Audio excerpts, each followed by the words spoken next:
everyone, and welcome to Art of Citizenry podcast, where we navigate the complexities of doing good in an unequal world. I am your host and in-house educator, Manpreet Kaur Kalra.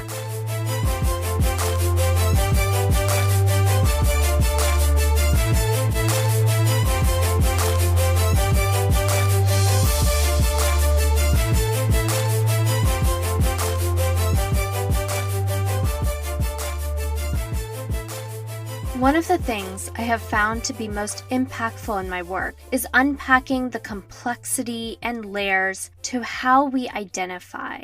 No single person has a single identity. We are multidimensional, with each layer of our identity shaping how we see ourselves and hope to be seen. It is not controversial to say that our identities are about more than just our race. And yet, when we think about representation, the web of experiences that shape our intersectional identities often melds together into one singular identifier of difference: race.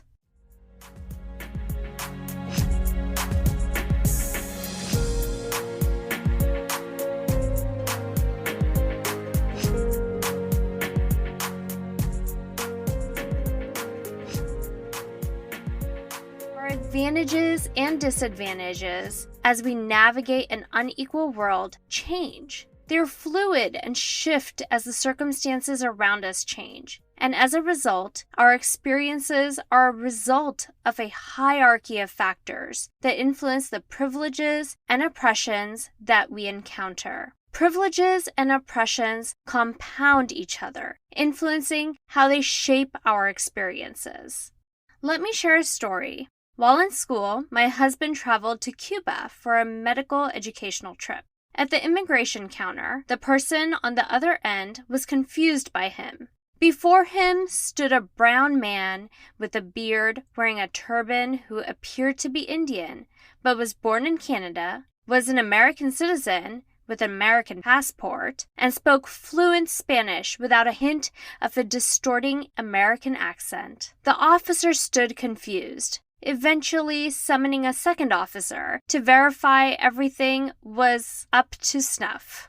In the moment, why it took longer for my husband to pass through screening cannot be pinpointed to any one aspect of his identity. Sure, some factors like race, in many cases, weigh heavier than others. But the way these aspects of our identity intersect and sometimes contradict each other requires nuance that many of us fail to recognize when talking about representation. We are more than any one aspect of our identity. Over the past few months, conversations around representation have become a core response for businesses on how they plan to foster a more anti-racist culture within the workplace. In the fashion space, representation has become all about putting more Black bodies in front of the camera and in Instagram feeds, which, don't get me wrong, is fantastic. But this approach to representation can be hollow and easily fall short. During this episode, we will be discussing representation and how we can shift our understanding of representation to co-create a more just and equitable future.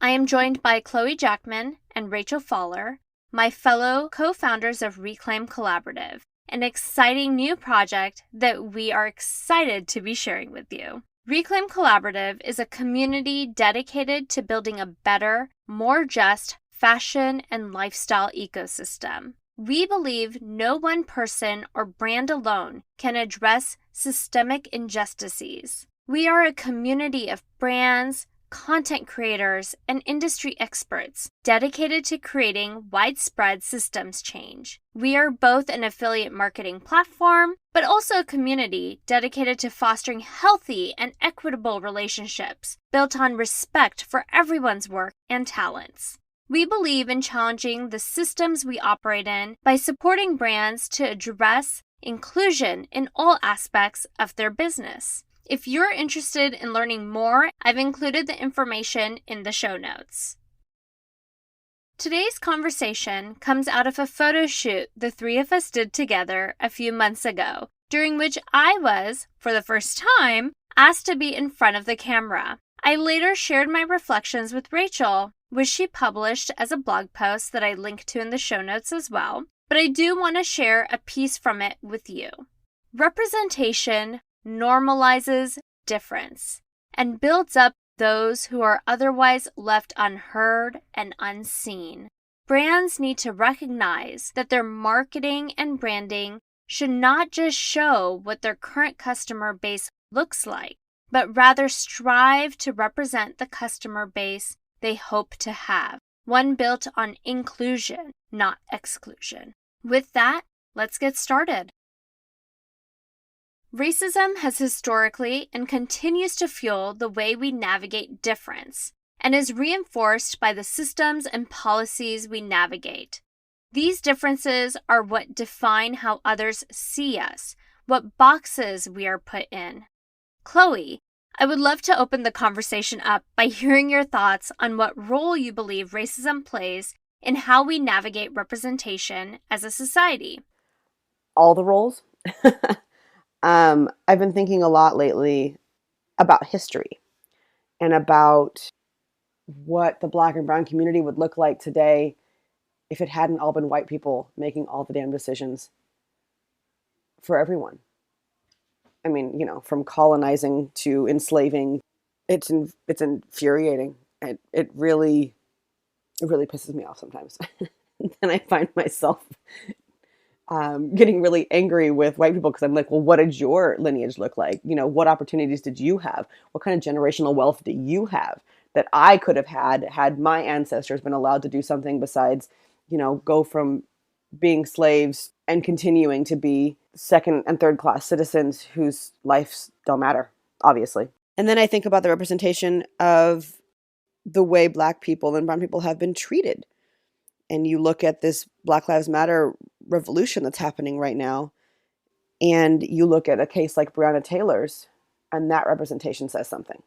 The representation of how her case has been handled, it's blatant racism. It's clearly and obviously racism. But that type of representation is showing Black people what? Is showing white people what? That what happened with Breonna Taylor and her case represents our current climate, represents the lack of value of Black and brown lives. It represents a lack of caring. And that's what that case is showing all of us, right? Like it's showing the world that we don't matter. You can be shot in your bed, murdered in your bed in your own home, and there's no charges brought, cop or not. And that is a representation, and that is showing the world something, and it's not showing the world something good. We have our racist president who loves inciting racism. He literally did it last night. Stand by and stand back, Proud Boys. Stand by and stand back. The racism that has come to the surface in the last 3.5 years. It's come to the surface to understand, like it doesn't like suddenly, show up out of nowhere. It has always existed clearly, but there's this encouragement and this coming out of the shadows and this incitement of hate. And then there's the representation that you see, the kind of representation that Ruth Bader Ginsburg was trying to fight for. Rest in power, RBG. Thank you for all you did. But you think about, she always wanted women to be in spaces where important decisions are being made. Just like I'm thinking about how different the world would look had Black and brown people been in the spaces where decisions were being made. You think about the way that Black men got the right to vote before women did, because women were considered so much more less than, just didn't even exist as humans, really. And so representation matters on all of those fronts, from diversity to like diversity of ethnicity and cultural background, to sex, to LGBTQ, to accessibility, and what is happening with people who have certain accessibility challenges. All of that matters. Chloe, I sincerely appreciate you being vulnerable and sharing your thoughts with all of us. What you described makes me think about how important it is that we recognize that addressing racism requires us to first deconstruct the systems that have been built on oppression. Rachel, I am curious to hear how you believe people with certain intersections of privilege can use their advantages to address systems of oppression, especially given the current political climate. I second everything that Chloe said, and I think importantly, we all have to be, giving it everything we can all the time. If we don't change these power dynamics on a fundamental level, we will continue to have exploitative systems because these systems are designed to benefit a few people who are in positions of just astronomical power. So for me, I just get very discouraged when I think about that because it's so deeply ingrained, particularly with how corporate interests are aligned with US government. And that's why I think we really have to have a cultural shift. And that includes everything going down to how we talk about forming friendships and how we decide where we want to live and how we incorporate anti-racism and anti-bias training into our personal lives so we can change the dynamics of those relationships and how we build our businesses, how we hire, how we find out, how we find schools that we want to send our kids to. And to basically, it really goes into every aspect of the system and incorporating that cultural shift in every aspect of our lives on a fundamental level. So we have to start with speaking directly to people who are white or who experience different levels of intersectional privilege or lack thereof. We have to start with that internal work to dismantle those biases from those multi-layered dimensions of oppression within ourselves. And, of course, we have to vote and we have to participate and we have to resist and we have to challenge the system on so many levels. One of the things I have noticed over the last few months is an increase in representation of Black bodies in brand marketing, especially on social media. I remember right after the murder of George Floyd, brands started to post photos and run ads with Black models on Instagram. It is amazing to have more people of color in front of the camera, but we must be cautious not to fall into the realm of tokenism and performative allyship. At this moment in history, it is in vogue to have people of color in your marketing, but that must be intrinsically tied to doing the work of unpacking power structures at play within your business. Power structures that might mean your business is not truly representing a diversity of voices, a diversity of identities. Chloe, as a professional photographer and as a Black woman, how have you navigated the way brands in particular are approaching representation at this moment in history? Representation matters on a level deeper than just what you're putting out on Instagram. I understand that for some people it's like, oh, I need to pay attention and I need to be doing this, right? So not everybody is doing it in a way that they just want to look cool, but for the most part, people are doing it in a way that they just want to look cool. And they want to look like they're woke, right? And part of the movement, because the movement is trending and that's where you get more likes. Black is trending. It's quite a strange thing to be a Black woman in today's world. I can't imagine how strange it was to be, and heartbreaking it was to be a Black woman 50 years ago. But it's an interesting thing to be Black in 2020 because of this weird feeling of trending. It's like a sudden popularity contest, but just like with all popularity, it can feel very surfacey. When it comes to what I'm seeing with companies and businesses and brands, what I'm looking for right now and what I'm having conversations with people about is, what were you doing before April? What were you doing before George Floyd and Breonna Taylor and Elijah? Like, what were you doing before this revolution started? Were you just a totally whitewashed brand or business? And now suddenly you're like, oh, wait, look. I put some black people up. I found them, because literally I've seen that happening. But then beyond that, if you are really, really, really trying to make change, if this is something that you actually want to do, what are you doing on the back end? What are you doing that nobody's going to give you a pat on the back and a high five for? What are you doing that is not front facing and forward facing to the world? What are you doing to work on yourself and your business and challenge your ideas of racism? Because we all got them. You know, Mom Preet, I've listened to some of your podcasts, and it's like going to another country to build an orphanage, instead of just sending that money there and employing the people who are there. But you want to go because it looks so amazing that you've done that, versus just, quietly doing something just to be good, right? Like, that's the thing with the world right now, and representation and social media, is that we all want to be praised for everything that we're doing. And how are you working side by side with the people who are different from you to really truly understand how to do and be better, how to create a just future, how to hear and learn from the people who are actually suffering? Are you hiring people? Are you paying them? Are you paying into the reparations that Black and brown people deserve by hiring Black and brown people at the same wage that you pay everybody else? Are you doing it without needing to flaunt them in front of the cameras and on social media, and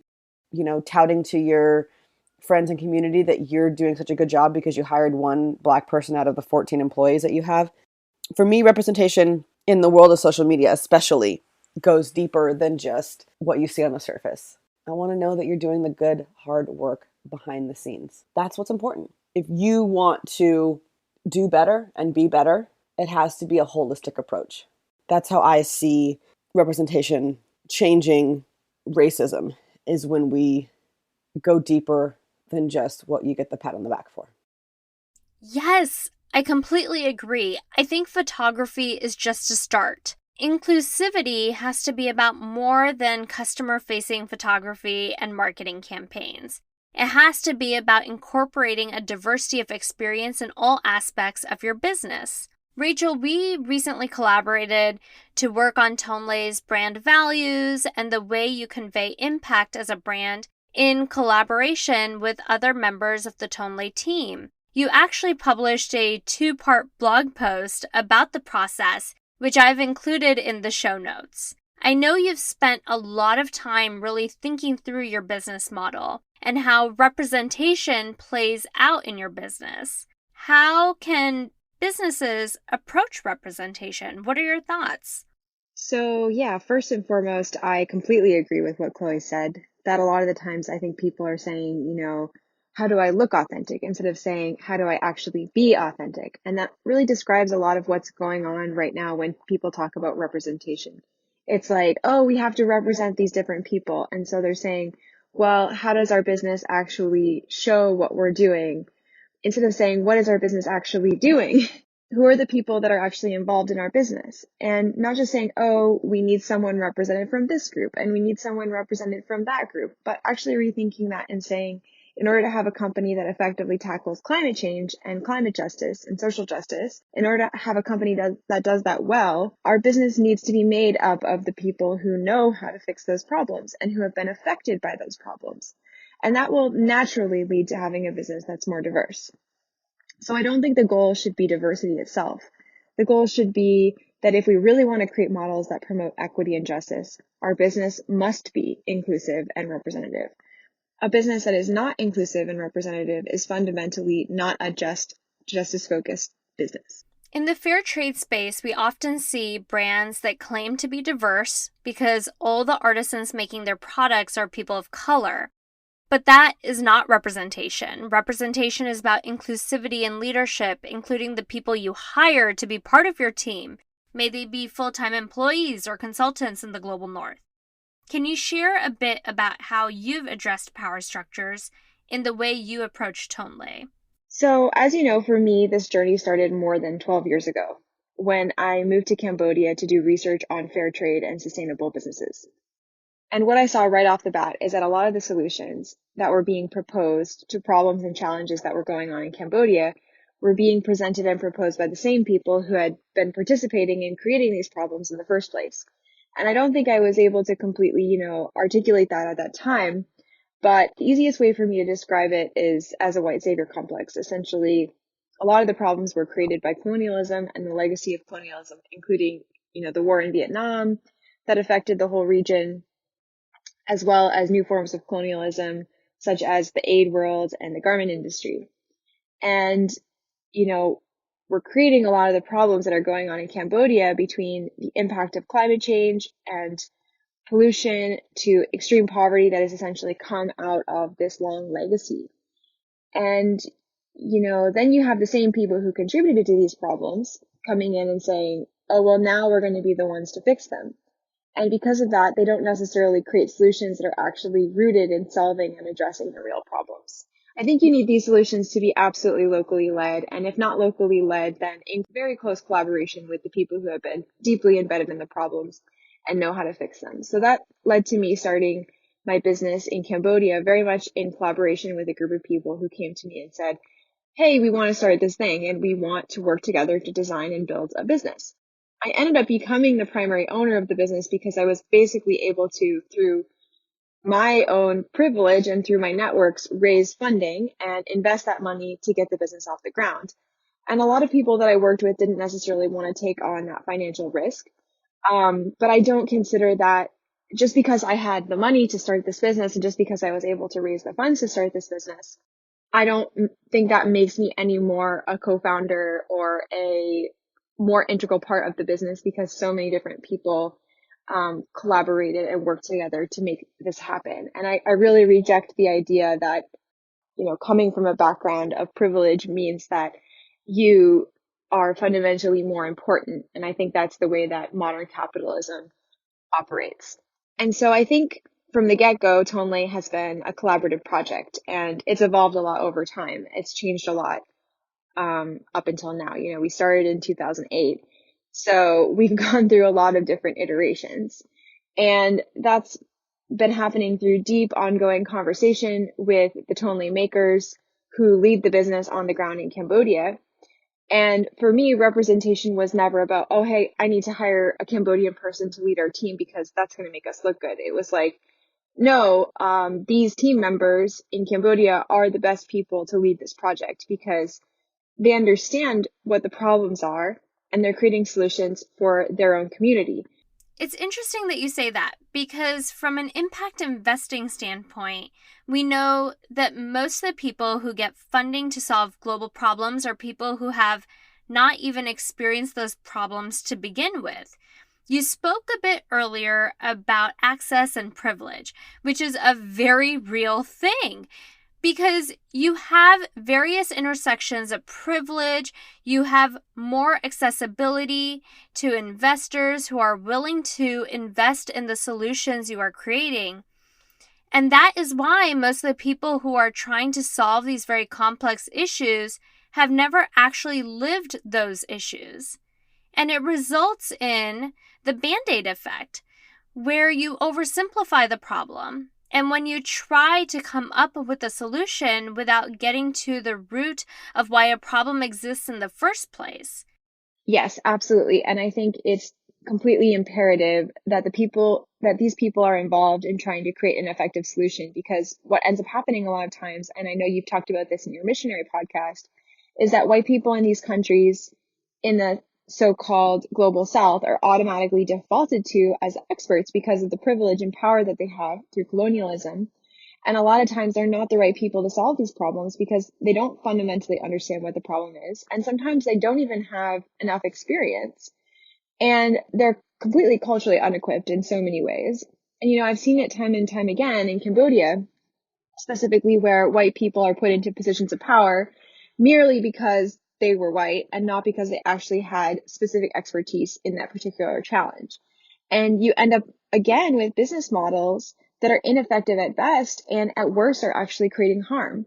And, I understand the irony of me saying all these things as a white woman because I've made mistakes myself and missteps early on. But I will say, because I had the opportunity to go to Cambodia for a year and actually learn before I started anything, I got to work with a lot of people and ask a lot of questions and learn the language and embed myself as much as I could, not perfectly as because I'm never going to be able to assimilate, but as much as I could, I was there to learn. And I worked with people trying to develop something which was what they asked for and what they wanted, and not to say that there weren't mistakes. But, I think that's very fundamentally different than the model I see a lot of people doing.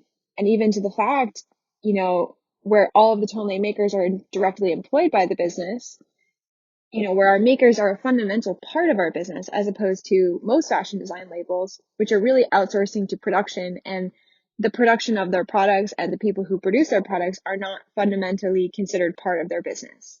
And as you know, this happens in the larger fashion industry as well, where basically brands never even ask their suppliers how to fix the problems that are directly affecting them.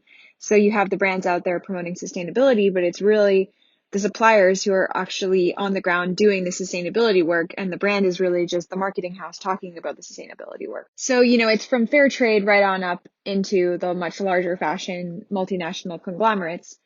It's all the same dynamic. And that's why I think, we've talked about so much why it's important to challenge those root inequities, because it's all at the root of the same problem, whether you look at NGOs and nonprofits, up to giant multinational corporations. It's the same power structure, and that's the fundamental problem.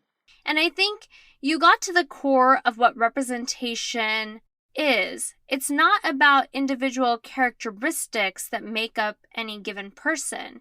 It's about how those characteristics intersect and influence a person's experience.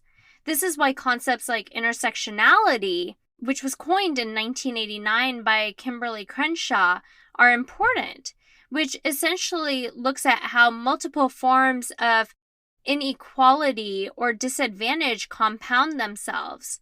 Before I started doing the work I do now, I worked in tech, where my gender influenced my experiences more than my race. However, in the fair trade and sustainability space, I find my race being more central to the experiences I encounter. I mentioned this earlier, that our privileges are fluid. Can you talk a bit about how different aspects of your identity shaped your experiences as an entrepreneur in Cambodia in contrast to the United States? Living in Cambodia, and many times my white privilege in a way kind of overrode my sort of lack of privilege as a woman.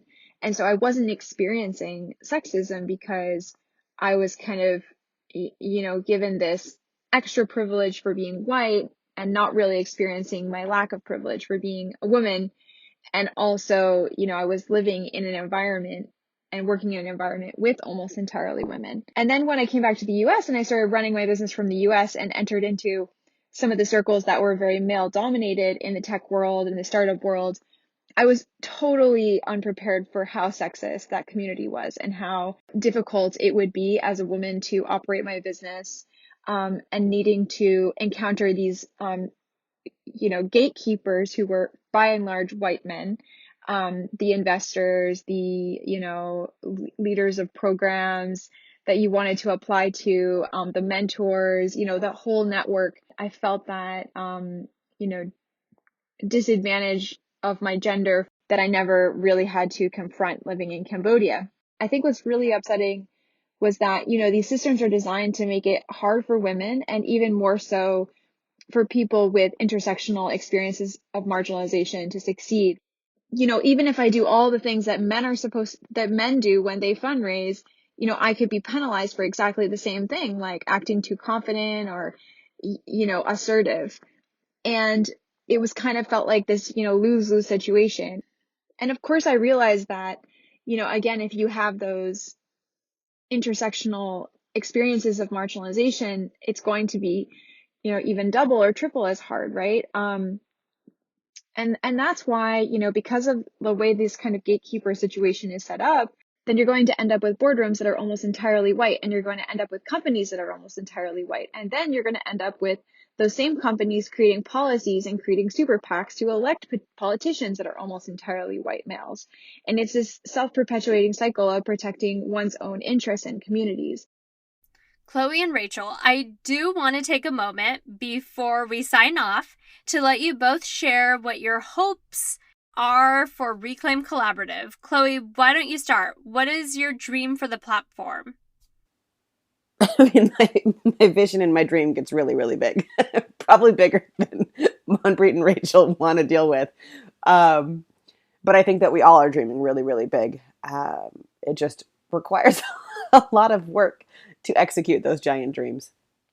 But I mean, first and foremost, I am just so honored that, you two wanted me to be a part of this. It is a big learning curve. It's a lot to learn. And I'm diving all the way in, and I'm really enjoying what I am learning. And there's a harsh reality to the sustainable and ethical world. I thought it was just puppies and sunshine and just only people doing really good work. And of course, with everything in the world, as we all find out when we become adults, there are lots of holes in this industry and lots of shortcomings. I mean, that's part of my hope for Reclaim, right? Is that we can help educate brands and companies that want to be doing better and don't necessarily know how. Because I can understand that maybe you think you're doing good, but there are things that need to be pointed out to you. And so I really hope that, for one, our company can really be this place, this resource, and this educational tool for companies to use to do better and to be better and to be just.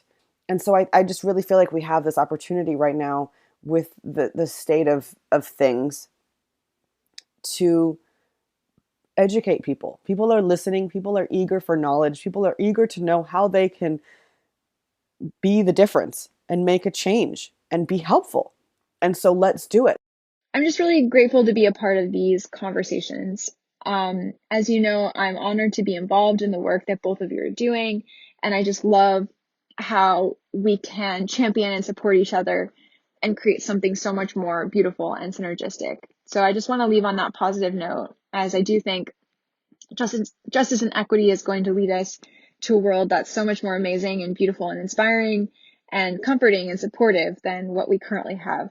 With that, I want to thank all the listeners for tuning in to today's episode and extend a special thank you to my dear friends Rachel and Chloe for joining me today and sharing their valuable insights. Please be sure to check out the show notes for links to follow each of them and their work. Also, I would like to take a moment to share our first community initiative, Reclaim Black Friday.